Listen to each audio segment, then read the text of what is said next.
আমরা যদি বর্তমান শিক্ষা ব্যবস্থা দেখি, আমাদের এন্ট্রান্স ইনস্টিটিউশনগুলোতে বিশেষ করে প্রাথমিক শিক্ষায় আমরা দেখছি যে ভর্তি প্রক্রিয়াতে আমাদের এখন দুইটা পদ্ধতি প্রচলিত ছিল। এডমিশন বাই মেরিট আগে প্রচলিত ছিল, এখন সেটা কনভার্ট হয়েছে এডমিশন বাই লটারির মাধ্যমে হচ্ছে এখানে বাচ্চাদেরকে ভর্তি করা হয়। ফলত যেটা হয়েছে, ফিডার ইনস্টিটিউশনগুলোর শিক্ষার মান অনেক কমে গিয়েছে, যার ফলে টারশিয়ারি এডুকেশনে আমরা হচ্ছে কোয়ালিটি সম্পন্ন ছাত্র আমরা হচ্ছে বিশ্ববিদ্যালয়গুলোতে আমরা পাঠাতে পারি না। এখন মাননীয় মন্ত্রী মহোদয়ের কাছে আমার প্রশ্ন থাকবে, এই যে প্রাইমারি স্কুলে বাচ্চাদেরকে ভর্তি করানোর ক্ষেত্রে আমরা কি ভর্তি প্রক্রিয়াটা আমরা পরিবর্তন করব কিনা, নাকি এই যে এডমিশন বাই লটারির মাধ্যমে আমরা নিব এবং মেরিটকে আমরা হচ্ছে সবসময় হচ্ছে দমায় রাখবো, নাম্বার 1। আর নাম্বার 2 হচ্ছে আমাদের বর্তমান শিক্ষা পদ্ধতিতে আমরা যদি দেখি, আমরা যারা পয়সা দিয়ে কিনতে পারে তারা হচ্ছে এখন ইংরেজি মাধ্যমটা কিনছে, যারা পয়সা দিয়ে ইংরেজি মাধ্যম কিনতে পারে না তারাই কেবল আপনি যেই শিক্ষা পদ্ধতি আমাদের জন্য জনজীবনের জন্য আপনি চালু করেছেন সেটা আমরা কিনছি, আর যারা সেটাও কিনতে পারে না তারা হচ্ছে মাদ্রাসা শিক্ষা পদ্ধতি কিনছে। আপনার কাছে প্রশ্ন যে আমাদের বর্তমানে একটা দেশে এই তিনটা শিক্ষা পদ্ধতি যেটা অর্থনৈতিক অবস্থার উপরে নির্ভর করে চলে, এই তিনটা শিক্ষা পদ্ধতি জিয়ে রেখে আপনার কি মনে হয় যে আপনি একটা ইনক্লুসিভ শিক্ষা পদ্ধতি নিয়ে আমাদের দেশটাকে আগায় নিতে পারবেন? ধন্যবাদ। ধন্যবাদ মাননীয় সংসদ সদস্যকে। যদিও তিনি ব্যাপকভাবে প্রশ্ন করেছেন, আমরা আশা করি এই মহান সংসদে এই বিষয়গুলি আলোচনা হওয়ার প্রয়োজন রয়েছে এবং তিনি করছেন।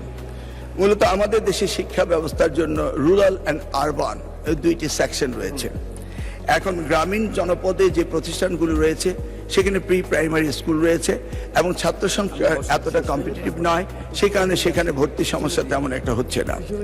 ঢাকা শহরগুলোতে আমাদের এই প্রাথমিক স্তরে ভর্তির একটি সমস্যা রয়েছে।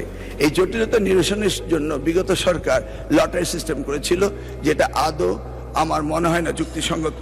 তবে আগামী বছরে এই শিক্ষা ব্যবস্থা ভর্তি সিস্টেম কিভাবে করা হবে সেটা আনুষ্ঠানিকভাবে আমরা স্টেক হোল্ডারদের সাথে অর্থাৎ অভিভাবকদের সাথে বিভিন্ন রকম সেমিনার সিম্পোজিয়াম করে মাননীয় সংসদ সদস্য সকলের অভিমত নিয়ে একটি জনমত সৃষ্টি করে আমরা আগামী 2027 জানুয়ারি ভর্তির বিষয়ে চিন্তা করব।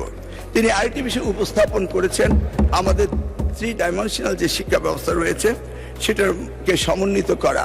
ধর্মীয় অনুভূতিতে ইবতেদায়ী রয়েছে, মাদ্রাসার মধ্যে রয়েছে, কওমিতে রয়েছে, ইংলিশ মিডিয়াম রয়েছে, বাংলা মিডিয়াম রয়েছে, সবগুলিকে সমন্বিত করা একটি জটিল ব্যাপার রয়েছে। তবু আমরা ইতিমধ্যে কমিটি করেছি ইংলিশ মিডিয়াম স্কুলগুলোকে সরকারের আওতায় এনে তাদেরকে কিভাবে আমাদের যুগোপযোগী শিক্ষা ব্যবস্থা বাংলাদেশের দেশের নিয়ম কানুন মেনে করা যায় সেই বিষয়ে আমরা কাজ করছি। ইতিমধ্যে আমরা কমিটি গঠন করে তাদের সাথে যোগাযোগ করছি। দ্বিতীয়টি হলো ইবতেদায়ী শিক্ষা ব্যবস্থা, সেটাকেও আমরা ইতিমধ্যেই আমরা সেই বিষয়ে ব্যাপক কাজ শুরু করেছি। আর কওমি শিক্ষা ব্যবস্থাকে কিভাবে অন্তর্ভুক্ত করা যায়, কারণ একটি দেশে বিভিন্ন শিক্ষা ব্যবস্থা না থেকে কিভাবে শিক্ষা ব্যবস্থা সমন্বিত করা যায় সেই ব্যাপারে সরকারের পক্ষ থেকে প্রচেষ্টা এবং উদ্যোগ আমরা নিচ্ছি। ইনশাআল্লাহ আগামী দিনগুলোতে পর্যায়ক্রমে আপনারা দেখতে পাবেন।